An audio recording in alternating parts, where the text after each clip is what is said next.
کیا دعا فرمائی؟ اللہم ہؤلاء اہل بیتی، اے اللہ میرے اہل بیت ہیں. یہاں بھی میں نے ایک وضاحت کر دی ہے. عام طور پہ یہ ترجمہ بھی کر دیتے ہیں، کئی نہیں بہت سے، میں نے تو جن کو بھی سنا ہو یہی ترجمہ کرتے ہیں. حیرت کی بات ہے مدرسے کے شیخ الحدیث بھی یہی ترجمہ کر جاتے ہیں، اے اللہ ان کو اہل بیت میں شامل کر لیجیے.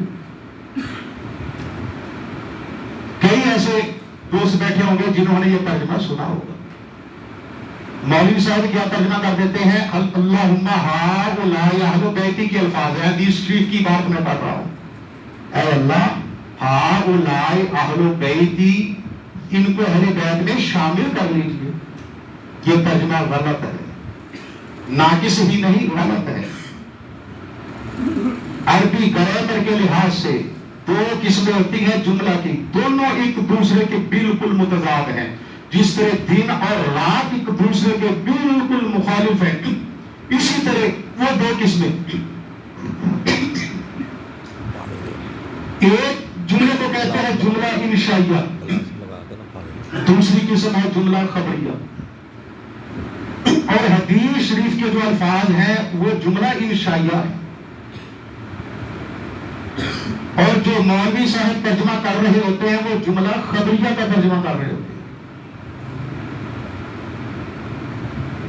حدیث شریف کے الفاظ کیا ہیں؟ اللہم ہؤلاء اہل بیتی، اے اللہ یہ میرے اہل بیت اطہار ہیں. یہ جملہ خبریہ ہے، یعنی ایک بات کے بارے میں خبر دی جا رہی ہے کہ یہ میرے اہل بیت ہیں. مولوی صاحب کیا ترجمہ کرتے ہیں جملہ انشائیہ کے لحاظ سے، اے اللہ ان کو اہل بیت میں شامل کر لیجیے. یہ ترجمہ غلط ہے. تو لہذا جب بھی اس روایت کا ترجمہ کرنا ہو تو یہی کرے، اے اللہ یہ میرے اہل بیت ہیں. اور اس کے بعد کیا فرمایا؟ فَأَذْهِبْ عَنْهُمُ الرِّجْسَ وَطَهِّرْهُمْ تَطْهِيرًا، کہ ان سے ہر قسم کی نجاست کو دور رکھنا اور ان کو اس طرح پاک صاف رکھنا جس طرح پاک صاف رکھنے کا حق ہے. اب دیکھیے ارادہ اللہ کا، ساتھ دعا بھی نبی کی، اور آپ صلی اللہ علیہ وآلہ وسلم تو وہ ذات ہے اللہ کا ارادہ نہیں ابھی بنا تحویل قبلہ کا. آپ صلی اللہ علیہ وآلہ وسلم بار بار آسمان کی طرف دیکھتے کہ شاید ابھی جبریل امین آئے، قبلہ کی تبدیلی کا حکم لے کر آئے. آپ کی خواہش تھی کہ پہلے بیت المقدس کی طرف نماز پڑھتے تھے، کہ آپ کی خواہش تھی کہ یہ اب بیت اللہ شریف ہمارا قبلہ بنے. سورہ البقرہ میں اللہ نے فرمایا قد نرى تقلب وجهك في السماء، اے محبوب ہم نے آپ کے چہرے کا بار بار آسمان کی طرف اٹھنا دیکھ لیا. آگے کیا فرمایا؟ ہم آپ کا وہی قبلہ بنا دیں گے جو آپ کو پسند ہے. جس ذات کی چاہت پر قبلے بدل جائے اس کی دعا کی کیا تاثیر ہو. اللہ کا ارادہ بھی ہے، نبی پاک کی دعا بھی ہے. میں کہتا ہوں کہ پھر اس طرح کی طہارت نصیب ہوتی ہے کہ طہارت کو بھی سرور آ جاتا ہے. طہارت کو بھی مقام مل جاتا ہے کہ طہارت کیا ہوتی ہے. تو خیر اہل بیت اطہار میں حضرت امام کی حقانی کیا تصدیق ہے. حضرت جابر بن عبداللہ رضی اللہ تعالیٰ عنہ فرماتے ہیں کہ یہ حجۃ الوداع کا موقع ہے. یاد رکھیں حجۃ الوداع بھی پڑھ سکتے ہیں، حجۃ الوداع بھی پڑھ سکتے ہیں. عام حجۃ الوداع چلتا زیادہ. حجۃ الوداع کے موقع کی بات ہے، آخری حج آپ صلی اللہ علیہ وسلم نے کیا. حضرت جابر بن عبداللہ فرماتے ہیں رأیت النبی صلی اللہ علیہ وآلہ وسلم، صحیح مسلم کی روایت، مجمع الزوائد میں یہ روایت موجود ہے. مجمع الزوائد میں رأیت النبی صلی اللہ علیہ وآلہ وسلم، اور ایک روایت میں ہے رأیت رسول اللہ صلی اللہ علیہ وآلہ وسلم فی حجتہ وہو علی ناقتہ القصوى یخطب فسمعتہ وہو یقول. منظر بھی بیان کر دیا کہ آپ صلی اللہ علیہ وآلہ وسلم اونٹنی پر سوار ہیں جس کا نام قصوہ کا اونٹنی کا. آپ صلی اللہ علیہ وآلہ وسلم خطبہ ارشاد فرما رہے تھے اور میں اپنے کانوں سے سن رہا تھا. اور آپ صلی اللہ علیہ وسلم نے کیا فرمایا؟ یا ایھا الناس انی قد ترکت فیکم ما ان اخذتم بہ لن تضلوا. اے لوگوں، میں اپنے بعد تمہارے درمیان کچھ چھوڑ کے جا رہا ہوں. مانا کچھ. جب تک تم اس کے اوپر عمل پیرا رہو گے، اس کے ساتھ وابستہ رہو گے، آپ نے ضمانت دے دی ہے لن تضلوا، تم قطعی طور پر گمراہ نہیں ہو سکو گے. اور ضمانت آپ کی ہے، نبی پاک علیہ الصلوۃ والسلام کی. ذہن میں سوال آتا ہے کہ وہ کیا چیزیں ہوگی؟ تو آپ نے فرمایا مختصر جواب، کتاب اللہ و اہل بیت. ایک اللہ کی کتاب اور دوسری اہل بیت. اب میں ایک سوال کرنا چاہتا ہوں. حضرت امام حسین، جیسا کہ میں نے عرض کیا کہ اہل بیت اطہار کیسے ہیں، اور آپ نے فرمایا ہے کہ قرآن اور اہل بیت کے ساتھ وابستہ رہنے والا گمراہ نہیں ہو سکتا.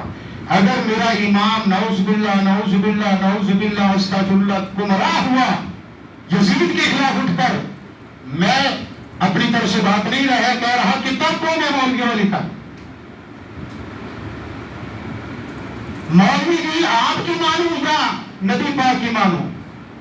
جس کے دامن اقدس کے ساتھ وابستہ ہونے کو آپ نے گمراہی سے محفوظ رہنے کی ضمانت قرار دیا ہے، وہ خود گمراہ کیسے ہو سکتا ہے؟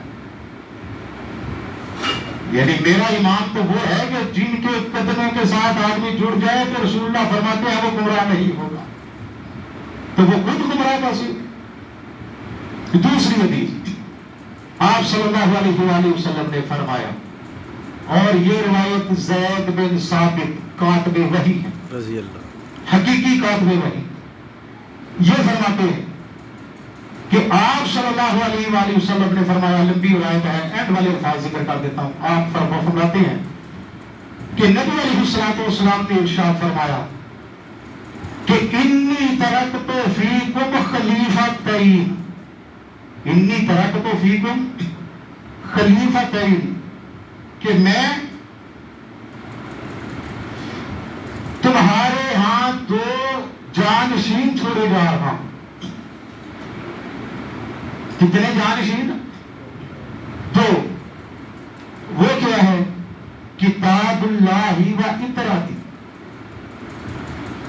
اور یہ وضاحت کر دوں کہ یہ روایت اعلیٰ درجے کی روایت ہے، ضعیف نہیں ہے. اگر کوئی اس کو ضعیف کہے، ضعیف ثابت کرے تو میں نے تو پورے ملک میں اعلان کیا ہے اس کو 1,00,000 روپیہ انعام. اس روایت کو کوئی ضعیف ثابت کرے. آپ فرقا، یوں سمجھیں قرآن اور حدیث کا اصل مفہوم ہے. قرآن اور اہل بیت یوں کہے کہ میرا امام حسین اور قرآن ایسے ہے. سرکار نے فرمایا لن یتفرقا، یہ قطعاً ایک دوسرے سے الگ نہیں ہوں گے. نہ قرآن اور اہل بیت، یہ یاد رکھیں روایت. آپ کا فرض ہے کیونکہ آپ بھی امام حسین کی چاہت رکھنے والے ہیں. ہمت کریں، روایات یاد کریں. یاد رکھیے آج بھی آپ لشکر حسینی کے سپاہی بن سکتے ہیں. میں ایک واقعہ پڑھ رہا تھا، ایک شاعر گزرا کربلا کے صحرا سے، دوپہر کا ٹائم ہے، سستانے کے لیے بیٹھا. شاعر کا بھی اپنا مزاج ہوتا ہے. ماضی کی طرف اس کی توجہ ہوئی، دل میں خیال آیا کہ یہ بھی کیا بنجر سرزمین ہے، یہاں اہل بیت اطہار کے خیمے ہیں، یہاں مستورات اہل بیت اطہار کی بچیاں بچے امام حسین بھوکے پیاسے یہاں ذبح ہوئے اور بڑا رو رہا، اور دل میں خواہش پیدا ہوئی کہ کاش تو اس وقت ہوتا تو بھی امام کے قدموں پہ جان نچھاور کرتا۔ اونگ آئی، خواب میں کسی کہنے والے نے کہا کہ ارے خوش نصیب، خوش ہو جا، تیرا نام جو شہدائے کا، جو شاملین کربلا ہے، ان کی فہرست میں ہم نے لکھ دیا۔ اور اس والے سے روایت بھی آتی ہے، بہرحال بات دوسری طرف نکل جائے گی۔ تو میرا امام آج بھی کربلا کے ہے، یہ ذہن سے نکال دیجیے کہ کربلا کا معرکہ تھا، وہ ہوا، بس ختم، ایک ہجری ہوئی، ختم، بس معاملہ ختم۔ نہ فرق کیا ہے، اس وقت میرا امام تیروں کی زد میں تھا، تلواروں کی زد میں تھا، آج میرا امام یہ لوگوں کے قلم کی زد میں ہے، گندی غلیظ زبان جو ہے ان کی زد میں۔ آج میرے امام پر حملے زبانوں سے ہو رہے ہیں، قلم سے ہو رہے ہیں۔ تو آپ بھی لشکر حسینی کے شرکاء کی جو فضیلت ہے وہ حاصل کر سکتے ہیں، لشکر حسینی کے سپاہی بن سکتے ہیں، کہ امام حسین کی حقانیت کے دلائل یاد کریں۔ جہاں دیکھے تو امام حسین کے بارے میں لوگوں کے ذہن وہ مسموم کر رہا ہے، خراب کر رہا ہے، اس کا ازالہ کرے، تو بات دور نہ نکل جائے کہ سرکار نے کیا فرمایا کہ قرآن اور اہل بیت، یعنی قرآن اور امام حسین دونوں اکٹھے رہیں گے حتیٰ کہ یہ حوض کوثر پر آ جائیں گے۔ اب سوال یہ ہے کہ کربلا ہو گیا ہے یا قیامت کے بعد ہو رہا ہے؟ ہو گیا نا۔ اور قرآن نے اور اہل بیت نے حوض کوثر تک اکٹھے رہنا ہے۔ اس سے مسئلہ واضح ہوا کہ جب میرے امام نے یزید کی بیعت کا انکار کیا، اس وقت میرا امام قرآن کے ساتھ تھا اور قرآن میرے امام کے ساتھ تھا۔ جب میدان کربلا میں خیمہ زن ہوئے، اس وقت بھی قرآن میرے امام کے ساتھ تھا، میرا امام قرآن کے ساتھ تھا۔ آج بڑے بڑے ارسطو پیدا ہوئے ہیں، وہ بھی امام حسین کا یہ فیصلہ وہ عقل مندی پر مبنی نہیں، دانش مندی کے تقاضوں کے مطابق نہیں، حالات کو نہیں سمجھ سکے۔ اب میرا ایک سوال ہے، دنیا میں سب سے بڑھ کر عقل کا درس کہاں ہے؟ اس کتاب کا نام بتائیے، کچھ شک ہے اس میں؟ یعلمہم الکتاب والحکمہ، حکمتوں کے سمندر قرآن پاک میں اللہ نے رکھ دیے ہیں، اور جس کے ساتھ حکمتوں کا سمندر ہو اس کے بارے میں میں کیسے معلوم کہ اس کا فیصلہ حکمتوں اور دوائی کے منافق ہے؟ مولوی صاحب آپ کے دماغ کا فطور ہے، اپنی عقل کا ماتم کرو۔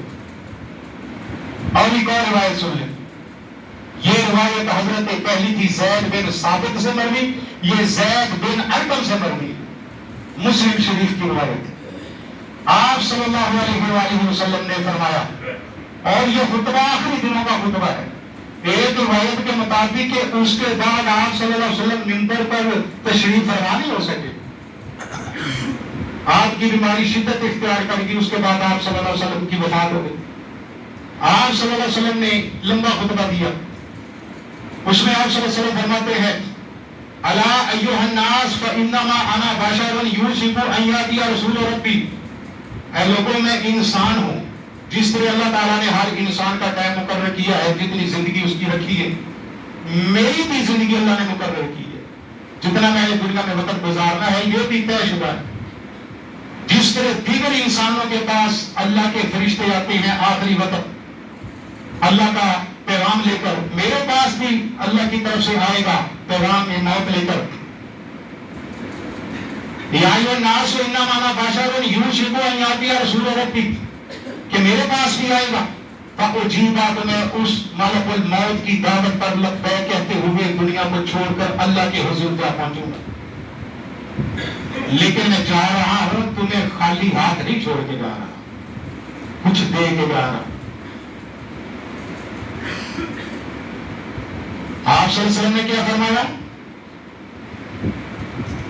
کہ میں تمہیں، اس میں بھی وہی الفاظ ہے، اِنَّا مَا بَشَرٌ يُوشِكُ أَن يَأْتِيَ رَسُولُ رَبِّي فَأُجِيبُ وَأَنَا طَالِبٌ فِيكُمْ ثَقَلَيْنِ کے الفاظ ہیں کہ میں دو بہت بھاری چیزیں چھوڑ کے جا رہا ہوں۔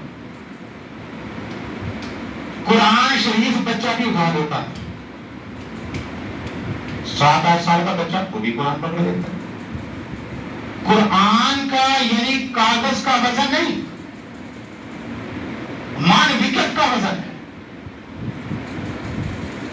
یہاں محدثین کرام نے وضاحت کی ہے، امام قرطبی ہو گئے، امام سعدی ہو گئے، لغت کے جو امام ہے انہوں نے کہتے ہیں کہ آپ نے ثقلین کا لفظ بھی بولا ہے۔ وہ فرماتے ہیں کہ ثقلین لِأَنَّ الْأَخْذَ بِهِمَا وَالْعَمَلَ بِهِمَا ثقیل۔ قرآن کے ساتھ رہنا بڑا مشکل ہے اور اہل بیت اطہار کے دامن سے وابستہ رہنا بھی مشکل ہے۔ کبھی صفین میں کرنا پڑتا ہے، کبھی کربلا میں جانا پڑتا ہے۔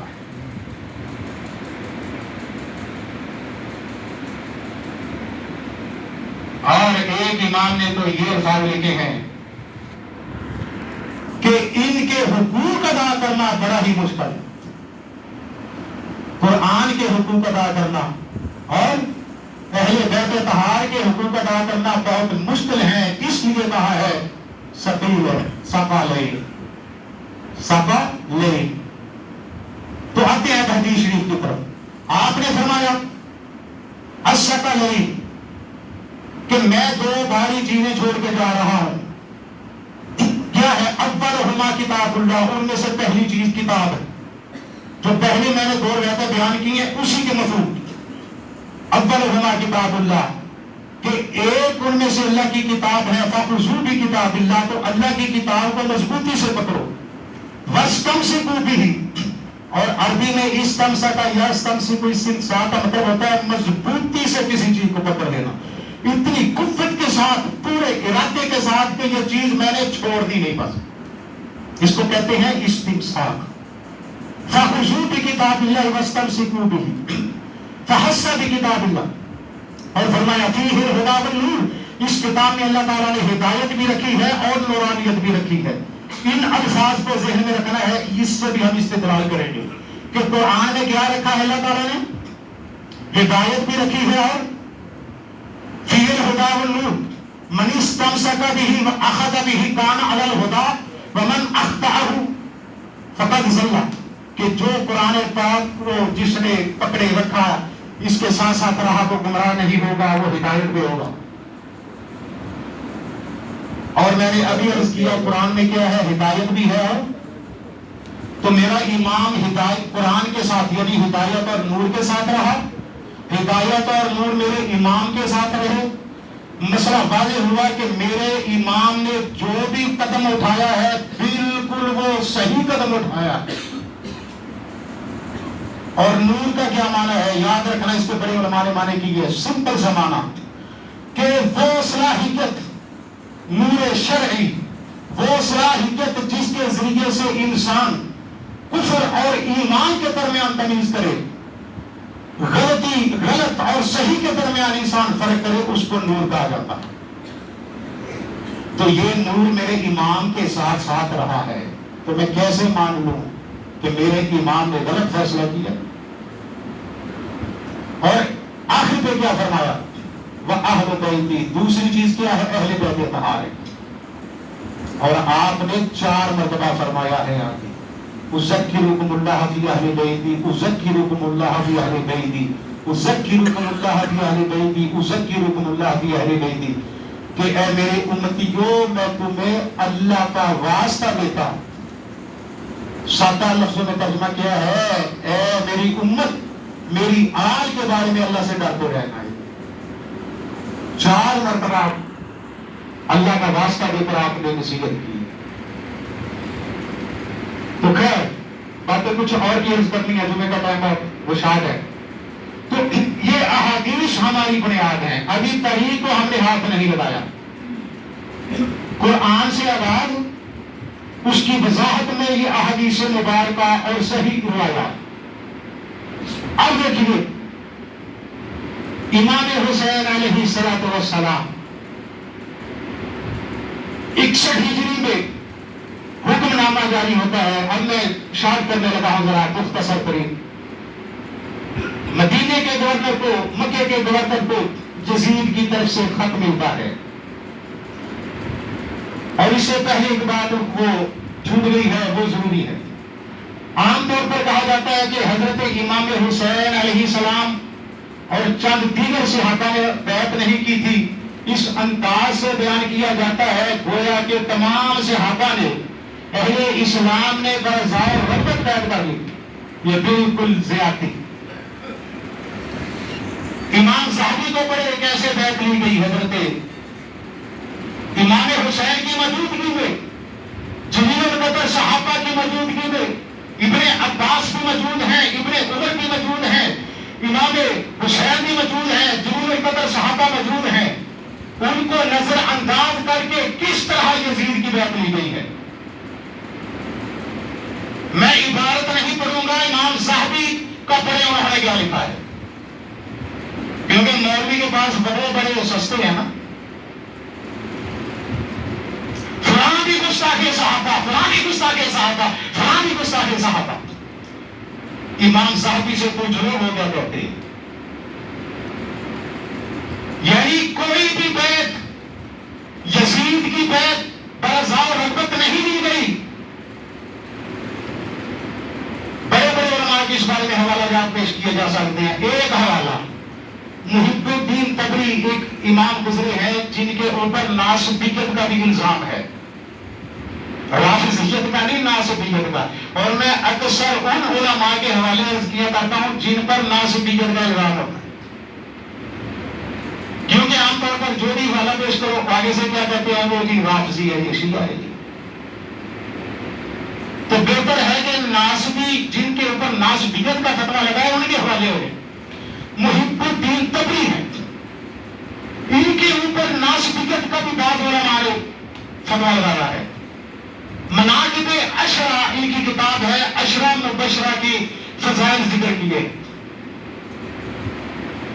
اس میں حضرت سعید رضی اللہ تعالیٰ عنہ عشرہ مبشرہ میں سے حضرت سعید کی، ان کے حالات میں لکھا کہ ایک شامی کہتا ہے مروان سے، عربی بات میں حضرت کر رہا ہوں، اس کا مفہوم بیان کر رہا ہوں.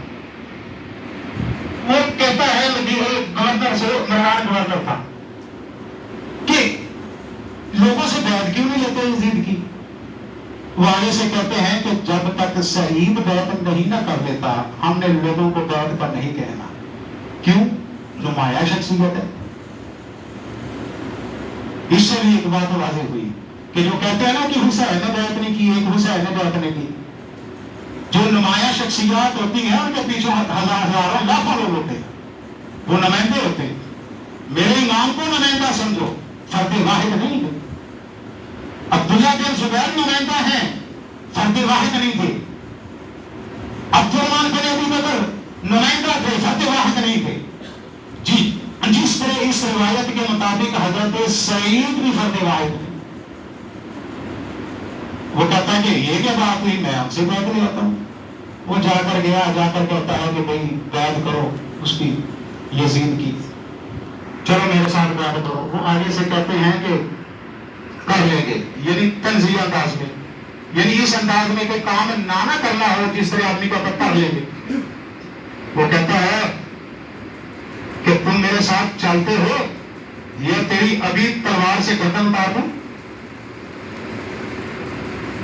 اس طرح کی بات لی گئی. آگے سے ان کا جواب بنا کیا تھا؟ وہ کہتے ہیں تو مجھے ان لوگوں کی بیعت کا درس دیتا ہے جن کے ساتھ میری ساری زندگی اسلام کی خاطر جنگیں کرتے گزرتے. وہ واپس آ گیا. یہ بات کہی تو گورنر صاحب کہتے ہیں کہ اس بات کا کسی اور سے تذکرہ نہ کرنا. کچھ دن گزرے، سیدہ زینب علیہ السلام ام المومنین ان کی وفات ہوئی، جنازہ رکھا ہوا ہے. یہ شامی کہتا ہے گورنر سے آپ جنازہ پڑھائیں. کس کا انتظار ہے؟ وہ کہتے ہیں کہ اس کا انتظار ہے جس کی تو گردن کاٹنے گیا تھا. سیدہ زینب نے وصیت کی ہے کہ میرا جنازہ شہید بنائیے. کیا کیا ہم حوالہ جات پیش کریں؟ ابن کثیر نے لکھا، ابن خلدون نے لکھا، بڑے بڑے مورخین نے لکھا کہ جس انداز سے یزید کی بیعت لی گئی ہے وہ بذات خود ہی کشوار ہے. تو خیر یزید کے بارے میں وہ بھی بیعت ہو گئی. خیر اب یزید کا حکم نامہ جاری ہوتا ہے گورنر کو کہ حضرت عبداللہ بن زبیر سے بھی بیعت لو اور حضرت حسین سے بھی بیعت لو. اور ایک روایت کے مطابق تاکیدی حکم تھا کہ یہ بیعت لو اور اس میں کوئی بھی تمہارے لیے گنجائش نہیں ہے، ہر حال میں بیعت کر دیے. اب سوال کہ یہ ہے اگر میرے امام کی کوئی حیثیت نہیں تھی تو یزید کو اتنی فکر کیوں تھی؟ اس کو یہیں پہ چھوڑیں. تحریک کتب میں یزید کا ایک اور خط بھی ہے ابن زیاد کے نام کہ جتنے بھی راستے کوفے کی طرف آتے ہیں ان سب کی ناکہ بندی کرو. اب سوال یہ ہے کہ اگر امام حسین اکیلے ہو تو اتنی ٹینشن کیوں؟ ہم نے خود اپنی زندگی میں دیکھی ہے مشاہدات کہ اگر کوئی سیاسی پارٹی دھرنے کا اعلان کر دے، احتجاج کا اعلان کر دے، لاکھوں لوگ اس کے ساتھ ہوں، یہ ایسی مثال میں دے رہا ہوں جو آپ کے سامنے ہے، تو حکمران کیا کرتے ہیں؟ پورے ملک کو کنٹینر لگا لگا کر سیل کر دیتے ہیں. بعد میں کیا کہتے ہیں؟ احتجاج فلاح ہو گیا جی، کوئی بھی نہیں نکلا. عقل مند کیا کہتا ہے کہ یہ کیا بھائی اگر اس پارٹی کے ورکر نہیں تو پورے ملک کو کیوں سیل کیا؟ تمہارا سیل کرنا اس بات کی علامت ہے کہ تمہارے ہاتھ پاؤں پھول چکے ہیں. یزید کا یہ جو خط ہے تحریک کتب میں کہ پورے کوفے کے راستوں کی ناکہ بندی کرو، اس بات کی دلیل ہے کہ یزید اندر سے ہل چکا تھا. اور اس کو یہی کلوز کرتے. خیر امام حسین علیہ السلام نے یزید کی بیعت نہیں کی، کربلا کی طرف چل پڑے. اور کربلا کا جو سانحہ ہے یہ کوئی محض ایک سانحہ نہیں ہے کہ اتفاقی تھا جس طرح عام حادثات ہو جاتے ہیں. سیدنا امام حسین علیہ السلام کی وہ شہادت ہے کہ جس کی پیش گوئی نبی علیہ السلام نے فرمائی ہے. اور اس طرح کی پیش گوئی ہے کہ میں نے حدیث کی کتابیں دیکھی ہے، اپنے مطالعے کی حد تک کہتا ہوں کہ مجھے کسی اور شخصیت کی شہادت کے بارے میں ایسی پیش گوئیاں نہیں ملی. آج میری موازنے کرتا ہے، سنیں گے نا آپ، ایک بات یاد رکھیں، محرم الحرام کا مہینہ، یہ 10 محرم کے قریب کا جمعہ کس کا ذکر خیر کرنے کا ماحول ہوتا ہے؟ حضرت امام حسین کا. لیکن بیان کیا ہو رہا ہوتا ہے؟ عظمت فاروق اعظم، شان صحابہ. بھئی یہ بیان کرو، ہم کہتے ہیں ہر صحابی کا جو حق ہے اس کو دو. حضرت عمر کی شہادت جن دنوں میں ہوئی ہے ان دنوں حضرت عمر کا ذکر خیر کرو، دل کھول کر کرو. ہمارا فرض ہے، وہ بھی اسلام کے جرنیل ہیں اور اسلام کے محسن ہیں سیدنا عمر فاروق رضی اللہ تعالیٰ عنہ. ان کا ذکر خیر کرو، دل کھول کر کرو. حضرت ابو بکر صدیق کا ذکر خیر کرو، دل کھول کر کرو. صحابہ کرام جن کے فضائل ہیں وہ ذکر خیر کرو اور اس کو مقدس عمل سمجھ کر کرو. لیکن یہ ظلم تو نہ کرو کہ سارا سال بھی صحابہ کا تذکرہ اور آ جا کر مظلوم کربلا کے پاس صرف ایک محرم کا مہینہ، وہ بھی 1-2 جمعے، ان جمعوں میں بھی تم دیگر عنوانات لے کر بیٹھ جاؤ. ایک خطیب کو میں نے سنا 10 محرم بیان کیا عظمت معاویہ. ہم کہتے ہیں کہ اگر کسی کا یہ موقف ہے کہ حضرت معاویہ کے فضائل ہیں، کیونکہ ہر آدمی وہ حق رکھتا ہے، آزادی اور اظہار رائے کا ہر ایک کو حق ہے، تو وہ بیان کرے. اگر کسی کی تحقیق کہتی ہے کوئی قدغن نہیں، لیکن 10 محرم کو تذکرہ حضرت امیر معاویہ کا ہے، یہ کس بات کا عکاس ہے؟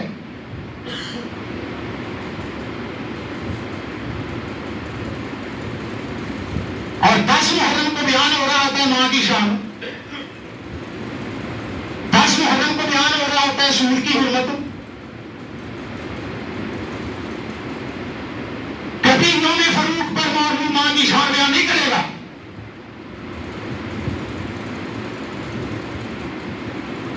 یہ حرکات و سکنات بتاتی ہے کہ دل میں بغض آل رسول موجود ہے. لیکن یہ ان کی بھول ہے کہ اس طرح آل رسول کے چرچے کو دبا دیا جائے گا. جن کا چرچا وہ کرے جس کے بارے میں قرآن کا ہے ورفعنا لک ذکرک.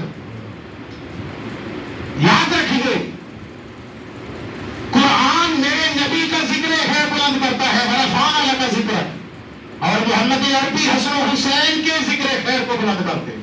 سبحان اللہ. مولوی جی تیرے بس کی بات نہیں ہے حسن و حسین کو دبانا. تو میرے امام حسین رضی اللہ تعالی عنہ پہنچے کربلا میں ڈیرے لگائے، اور یہ ویسے نہیں گئے. آپ صلی اللہ علیہ وسلم کی پیش گوئی تھی جیسا کہ میں نے عرض کیا. مجموع زوائد میں روایت موجود ہے، حضرت ام سلمہ رضی اللہ تعالی عنہ فرماتی ہے کہ میں گھر میں موجود تھی. اس دن نبی علیہ الصلوۃ والسلام میرے گھر میں تشریف فرما تھے. فرماتی ہے کہ آپ صلی اللہ علیہ وآلہ وسلم کمرے میں تشریف لے گئے اور مجھے کہا کہ کوئی اس کمرے میں نہ آئے. کہتے گھر کے کام کاج میں مشغول ہو گئی تو دیکھا کیا کہ اچانک آپ صلی اللہ علیہ وسلم کے فسمیت نہیب رسول اللہ صلی اللہ علیہ وآلہ وسلم. نہیب کہا جاتا ہے، ایک ہوتا ہے ویسے رونا، ایک ہوتا ہے نہیب بڑے درد کے ساتھ روئے. ہچکیاں لے لے کر انسان روئے تو اس کے اوپر نہیب کا لفظ بولتے. سیدنا ام سلمہ فرماتی ہے فسمیت نہیب رسول اللہ صلی اللہ علیہ وسلم، تو میں نے نبی علیہ الصلوۃ والسلام کے رونے کی آواز سنی. میں گئی تو منظر کیا دیکھا کہ نبی علیہ الصلوۃ والسلام کے سینے پہ حسین بچہ تھا، یہ لیٹا ہوا ہے، اور نبی علیہ الصلوۃ والسلام اپنا دست اقدس اس بچے کے کبھی سر پہ پھیرتے ہیں، کبھی تھوڑی پہ پھیرتے ہیں، کبھی سینے پہ پھیرتے ہیں، اور بڑے درد کے ساتھ روئے جا رہے.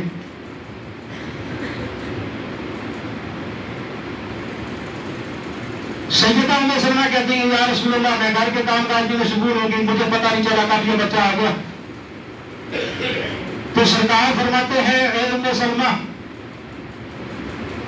ابھی فرشتہ آیا تھا، اس نے آ کر کہا تھا کہ اے محمد کیا آپ اس بچے سے محبت رکھتے ہیں؟ تو میں نے کہا تھا مجھے اس سے بڑی محبت ہے. تو اس نے کہا تھا کہ ھذا ابن کا حسین مقتول، کہ آپ کا یہی لاڈلا محبوب بچہ جو ہے یہ قتل ہوگا، شہید ہوگا. کہ آپ چاہتے ہیں اریتو کا من تربت الارض التي يقتل بها. مجموع زوائد سندہ صحیح. یہ کسی طریقے کا واقعہ نہیں، حدیث شریف ہے. کیا آپ پسند فرمائیں گے کہ میں اس میدان کی اس صحرا کی مٹی لا کر آپ کو دوں جہاں تیرے اس بچے نے ذبح ہونا ہے؟ اور فرشتے نے کیا کیا تھا؟ اخرجا تربتن حمرا، نیم سرخ مٹی کربلا کی اسی طرح کی تھی، وہ لا کر آپ کے سامنے رکھ دی.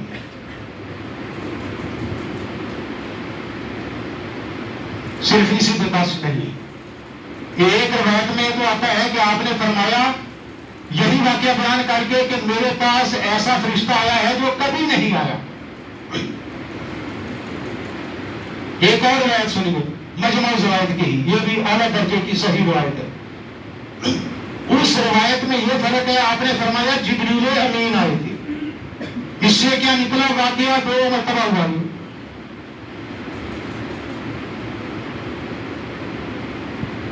تو بے عین ہی یہ واقعہ. اور پھر سنے ایک اور روایت، جنگ صفین کا جب مرحلہ تھا، حضرت علی علیہ السلام جا رہے تھے. فلما حاذا بنینوا، جب نینوا کے قریب پہنچے، نجی الحضرمی کہتے ہیں، یہ تیسری روایت ہے جس میں پیش گوئی کا تذکرہ. کہتے ہیں کہ میں اپنے کام کاج میں لگ گیا تو میں نے سنا کہ حضرت علی بلند آواز سے کہے جا رہے ہیں صبرا یا ابا عبداللہ بشد الفرات. اے ابو عبداللہ، ابو عبداللہ امام حسین کی کنیت تھی. اے ابو عبداللہ، فرات کے کنارے صبر سے کام لینا ہے.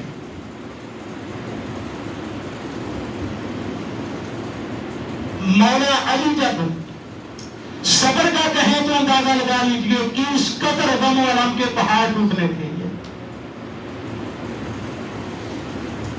صبر یا ابا عبداللہ کہتے ہیں کہ میں جب بالکل قریب پہنچا میں نے کہا کہ کیا معاملہ ہوا.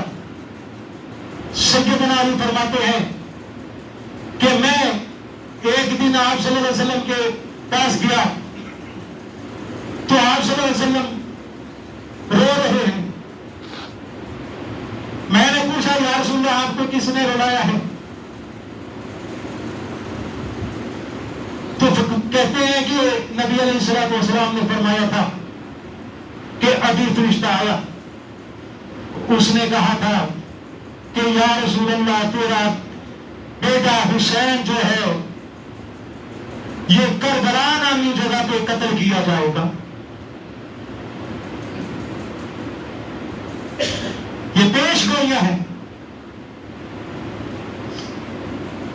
اب کربلا کی کیا ہم حقیقت بیان کریں؟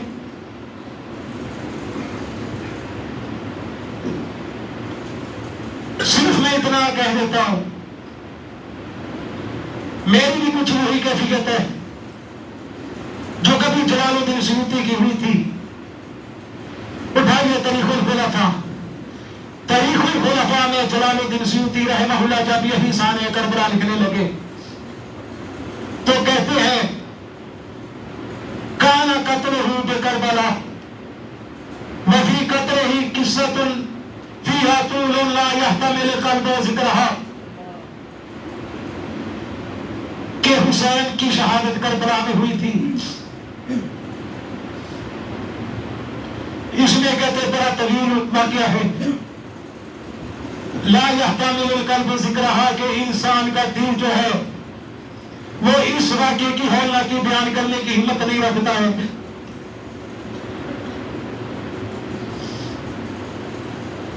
جہاں اتنے امام عزیز آ گئے ہم کیسے بیان کر سکتے ہیں؟ علامہ ابن طغری البرقی یہ بہت بڑے مورخ ہے، عالم ہے. ان کی کتاب ہے صنعت النجوم. ان کے ساتھ بھی کچھ ایسے ہی ہوا. یہ کہتے ہیں قصۃ طویلۃ یجرح ذکرھا القلوب، کہ ہم ذکر کربلا کا کس طرح تفصیلاً ذکر کریں. فرماتے ہیں کہ یہ تو ایسا دل خراش واقعہ ہے، اس کا ایک ایک حرف انسان کے دل کو تو وہ یہ بالکل چھلنی کر دیتا ہے. علامہ نور الحق قادری بہت بڑے محدث گزرے ہیں، بخاری کی شرح لکھی ہے. یہ فرماتے ہیں بخاری یہ واقعہ کربلا کے بارے میں، کہتے ہیں کہ در شرائع قضیہ جاوزہ قلم از دست استاد. کہتے ہیں کہ میں نے بار بار یہ واقعہ لکھنے کی کوشش کی ہے لیکن میرے ہاتھ سے قلم گر جاتا ہے.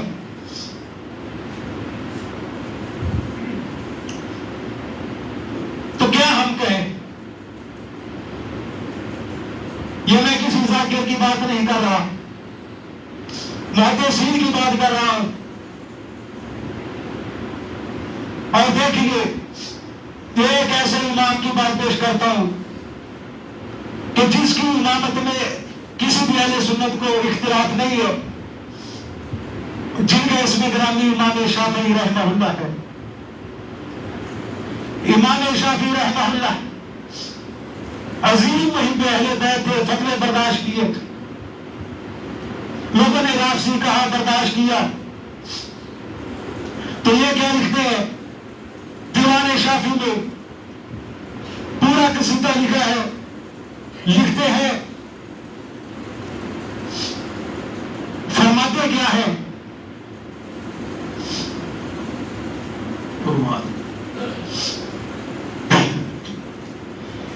فرماتے ہیں تعوّہ قلبی والفؤاد قریب، یہ کوئی عام ایمان نہیں ہے،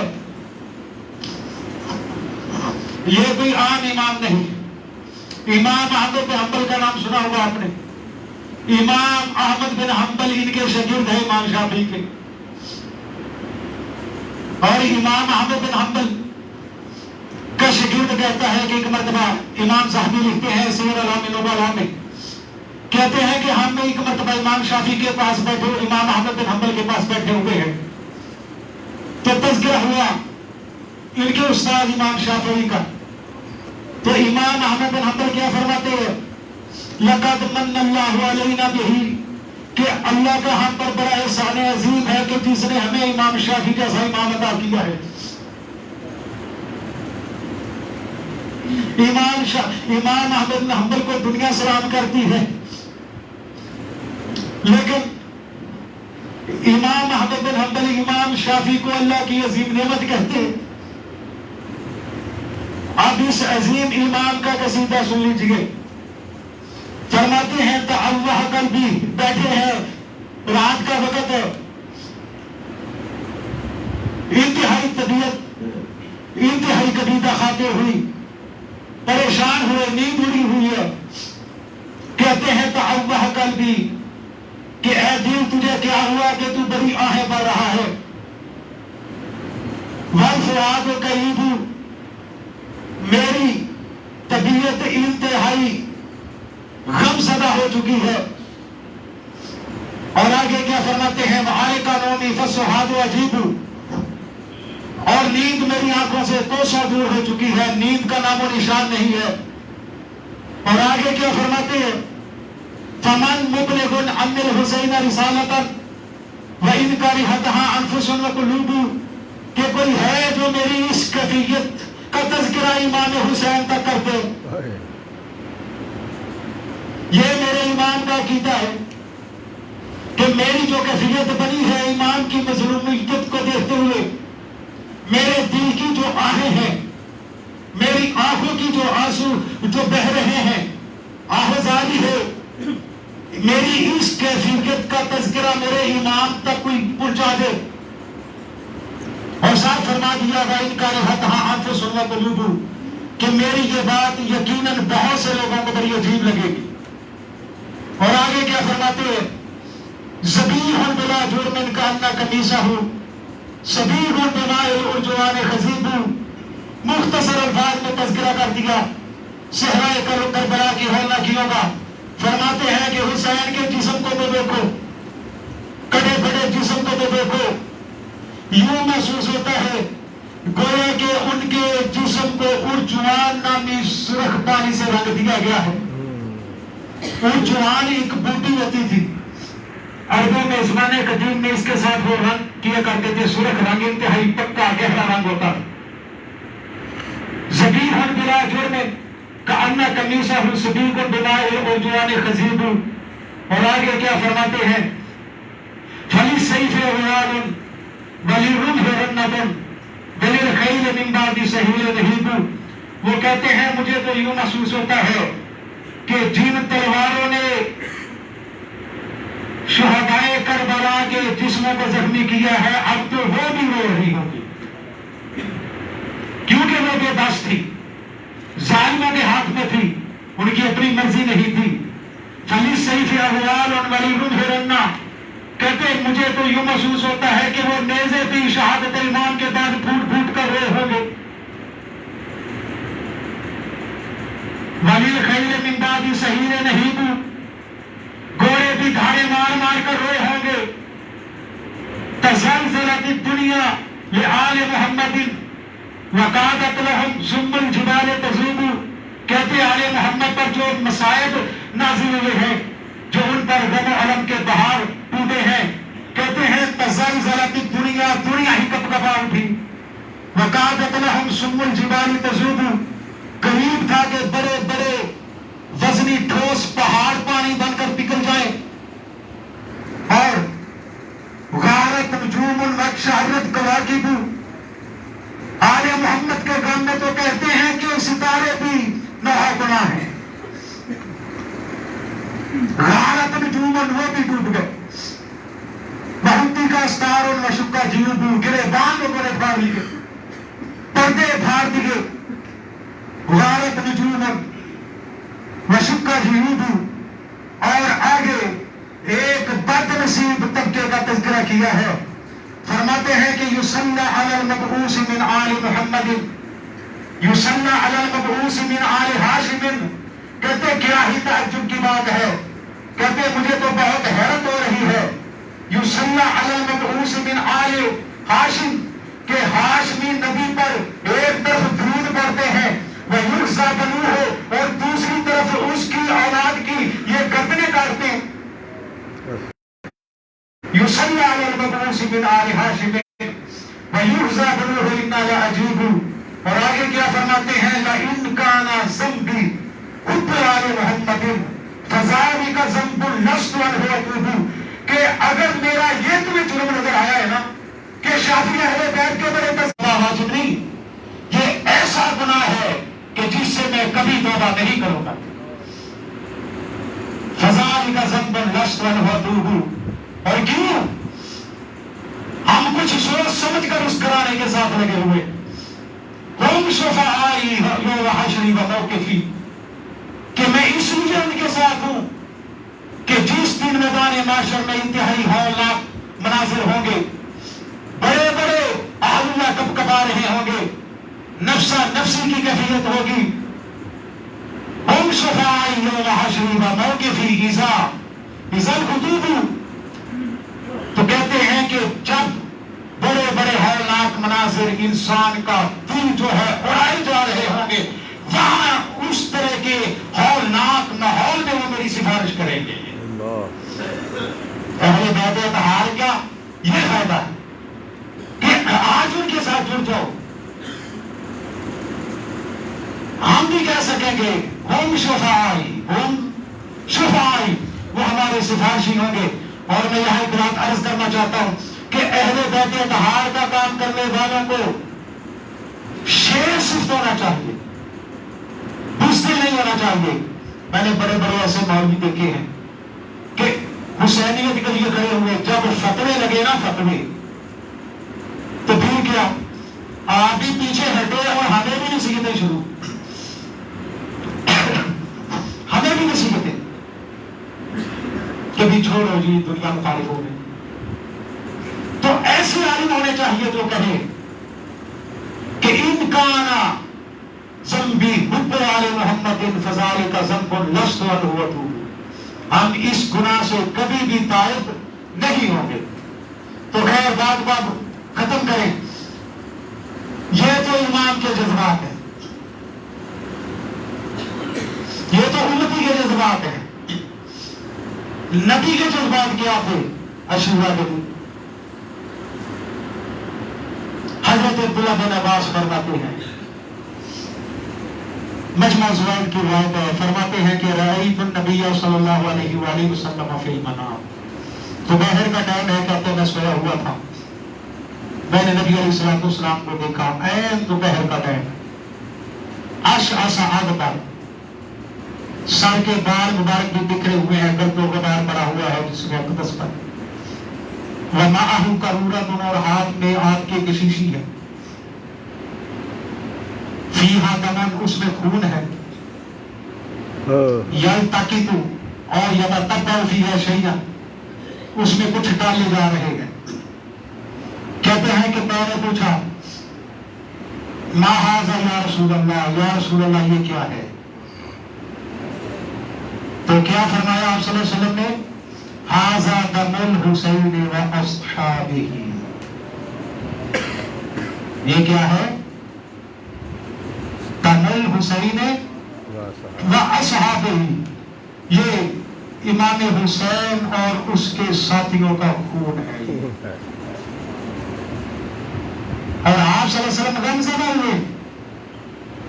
ہم ایسے لوگوں کا کس طرح دفاع کر سکتے ہیں جنہوں نے نبی علیہ الصلوۃ والسلام کے دل کو دکھایا ہو؟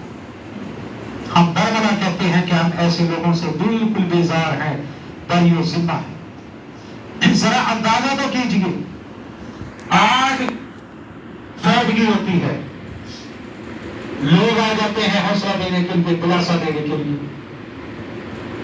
رونے والے چند ہیں، دلاسا دینے والے، چپ کروانے والے بہت ہیں. ذرا ان مظلوم خواتین کی مظلومیت کا اندازہ لگائیے. سامنے بھائیوں کی لاشیں ہیں، شوہروں کی لاشیں ہیں، بیٹوں کی لاشیں ہیں، کوئی دلاسا دینے والا نہیں ہے. جدھر بھی دیکھتے ہیں دشمن ہی دشمن ہے. اور ایک اور انتہائی غمناک منظر کہ جب یہ سانحہ ہو گیا، وہاں سے جب قافلہ چلا ہوگا اور انہوں نے ان شہداء کے کٹے پھٹے جسموں پر جب نگاہ ڈالی ہوگی، اس وقت ان کے دلوں پہ کیا گزری ہوگی.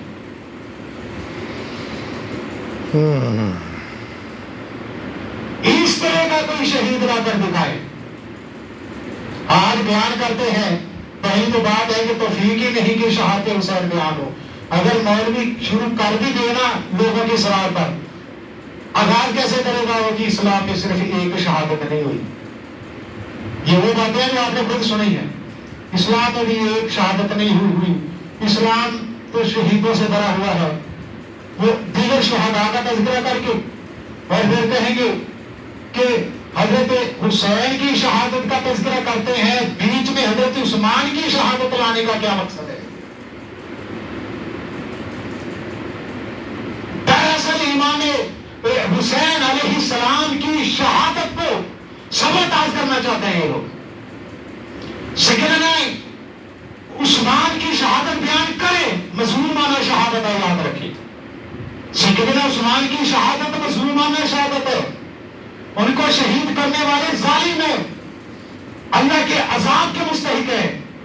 یہ تو نہیں کہ حضرت حسین کا ذکر جو ہے اس کو پس منظر میں ڈالنے کے لیے شہادت عثمان شروع کر دی جائے. تو اللہ تعالی ہم سب کو عمل کرنے کی توفیق عطا فرمائے. تو اس بارے میں دیگر کئی باتیں تھی. 12 جمعے کا ٹائم چونکہ انتہائی یہ محدود ہوتا ہے.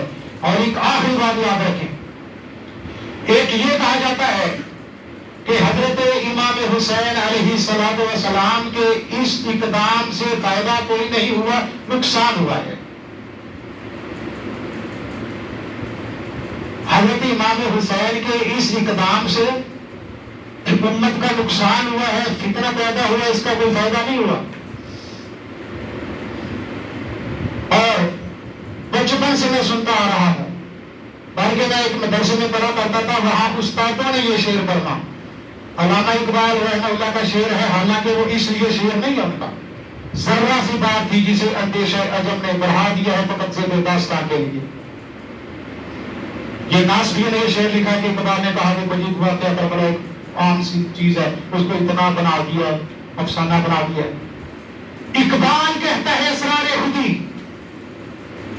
اقبال کہتا ہے رمز قرآن از حسین آموختے اللہ از آتش او شعلہ ہائے اندوختے.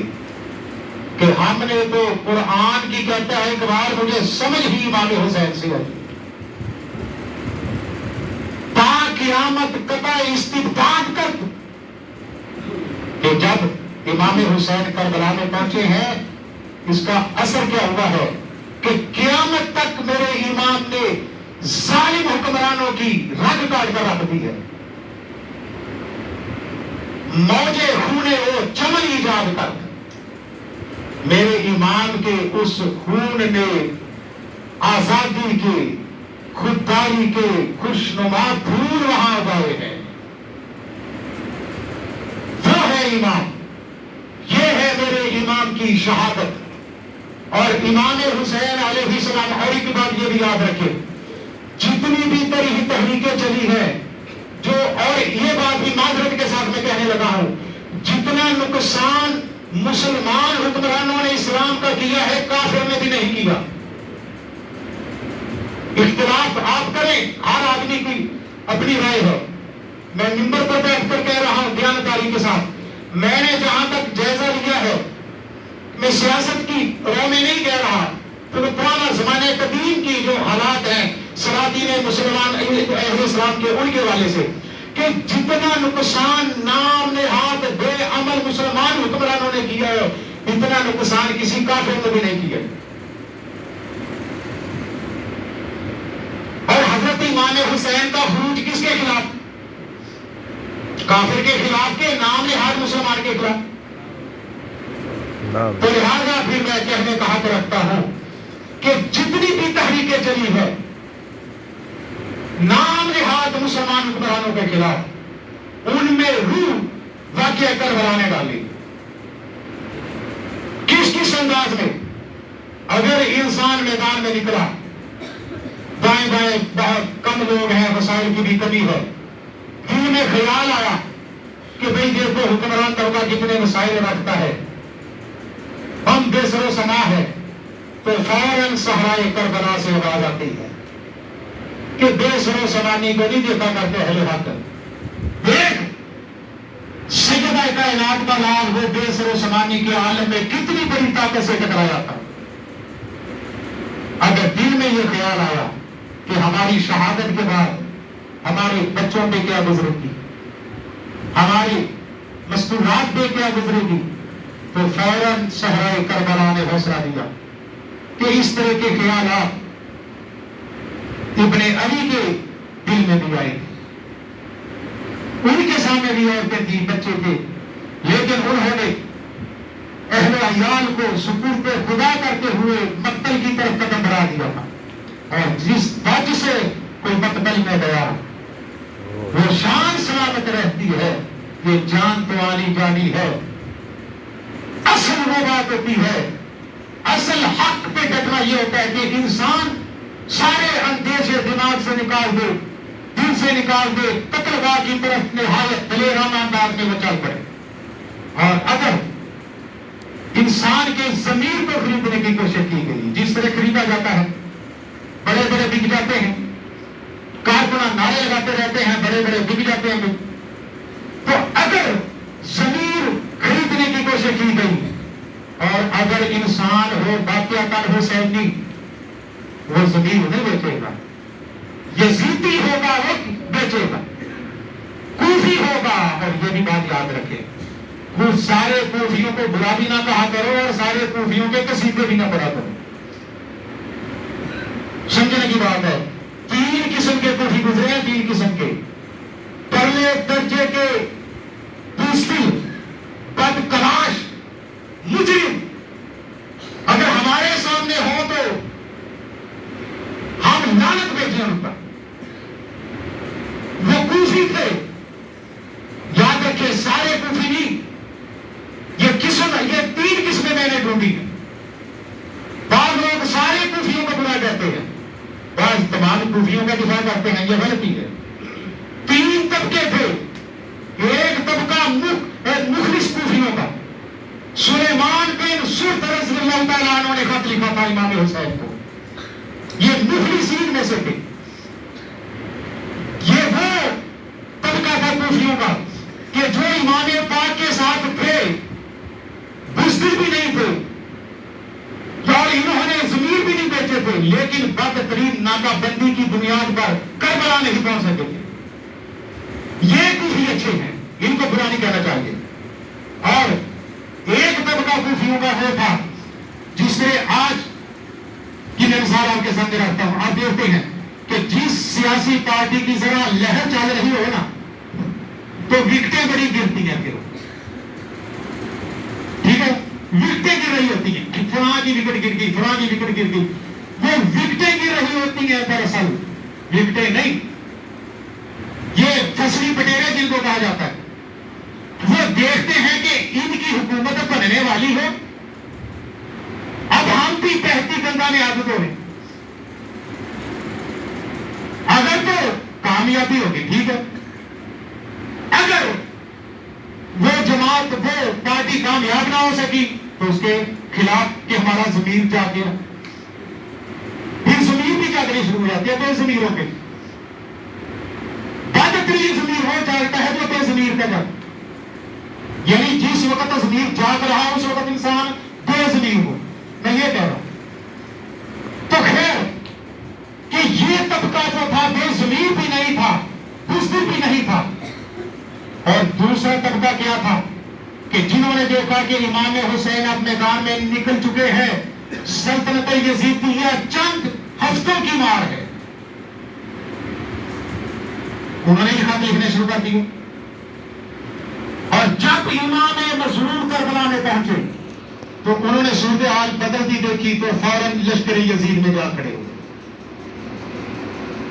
اور تیسرا طبقہ ہو گیا بالکل جو نیوٹرل جس کو کہتے ہیں، آپ سمجھ گئے کہ جوان مردی کن کے حصے میں آئی ہے کہ جو مخلص تھے، اگرچہ مجبوری کے تحت وہ میدان میں نہیں آ سکے اور بعد میں انہوں نے کفارہ ادا کیا ہے۔ سلیمان بن سرد بعد میں ابن زیاد کے ساتھ جا کے ٹکرائے ہیں، 5000 تابعین کا لشکر تیار کیا ہے، جس کا نام ہی انہوں نے تباہون یعنی توبہ کرنے والے یہ رکھا۔ تو بعد میں کر رہا تھا کہ اگر ضمیر خریدنے کی کوشش کی جائے حسینی کی تو امام حسین کی خودداری انسان کو محفوظ رکھتی ہے، اور اگر ذہن میں یہ آتا ہے نا، شبہ شیطان ڈالتا ہے بھی مسلمان حکمران ہیں ان کے خلاف کیوں اٹھتے ہو، تو فوراً صحرائے کربلا پکارتا ہے کہ امام پاک کس کے ساتھ ٹکرائے تھے؟ کافر کے ساتھ نہیں ٹکرائے تھے، وہ اس کے ساتھ ٹکرائے تھے جو نام نہاد مسلمان تھا۔ اللہ تعالیٰ عمل کی توفیق عطا فرمائے۔ وما علیہ الا البلاغ۔